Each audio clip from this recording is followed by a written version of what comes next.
Monica. What was the part of your story that you, or your life, I should say, that you wanted to relive?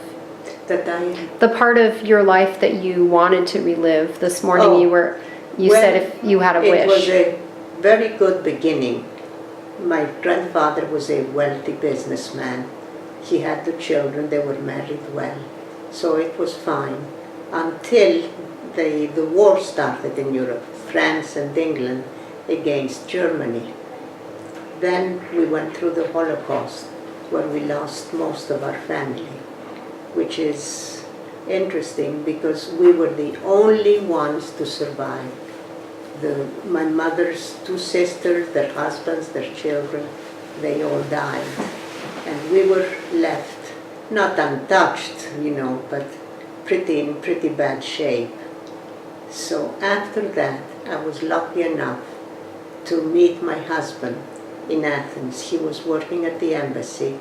He was in the health field, and he was Jewish, and met him through my brother. And we were engaged, and we got married. So that began the better part of my life. What year was that?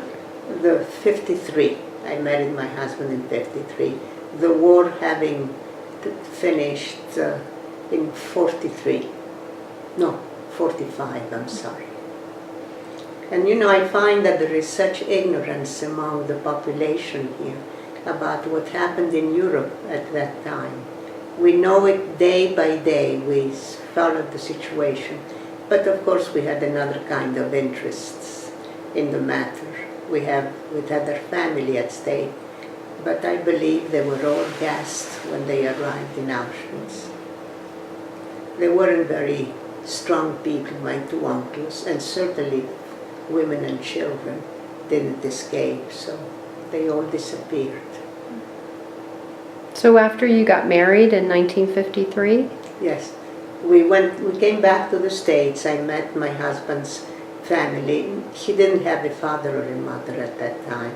So it was cousins and uncles and aunts whom I met. And I spoke English, maybe not as well as, no, certainly not as well as I do now. But I could always write very well. So I wrote those things, which gave me some kind of a release, but not until I married my husband. And we stayed in Athens for 3 months after we were married, and I was already expecting a baby. 1 month after I was married, I was pregnant already.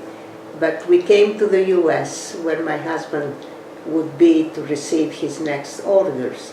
His next orders were in Brazil. So we moved to Rio de Janeiro. We lived there for 2 years. I had my child in Rio de Janeiro.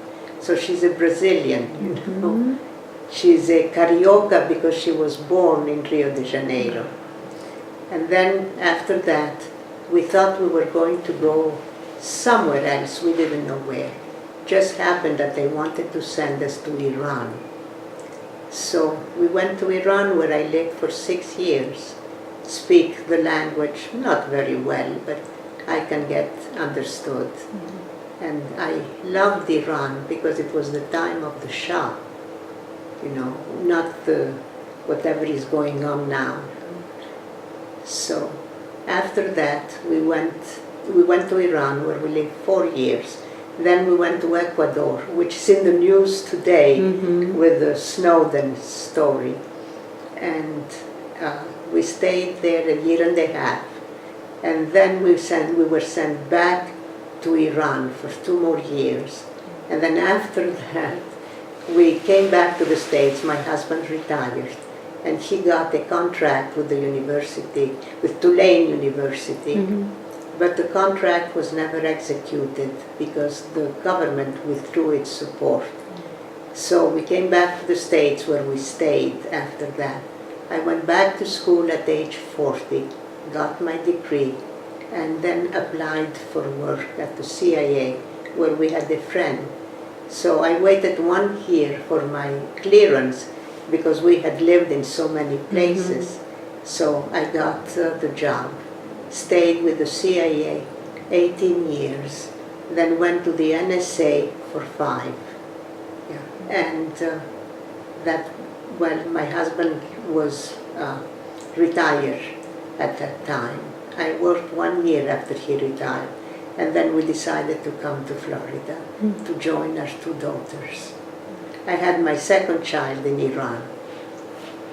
So does she have citizenship? She could have elected to be Iranian until she was 18. Of course, she didn't elect.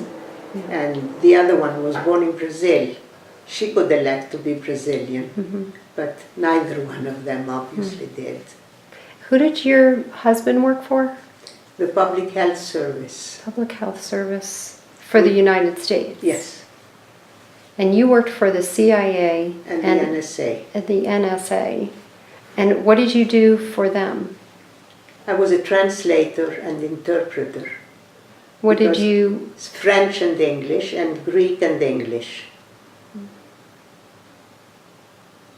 So and that's all you're going to say about that job? So that's what I would like to relive, going to those countries. Oh my goodness.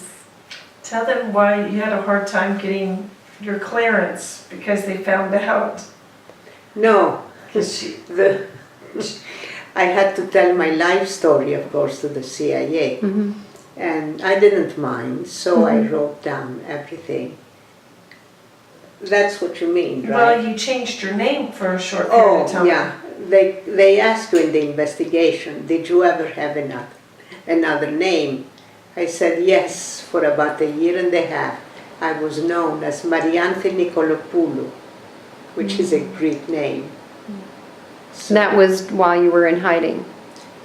We were in hiding because, no. No, that wasn't while you were in hiding? Oh, yeah, because we were Italians when the Italians were not in the good favor of the Brits.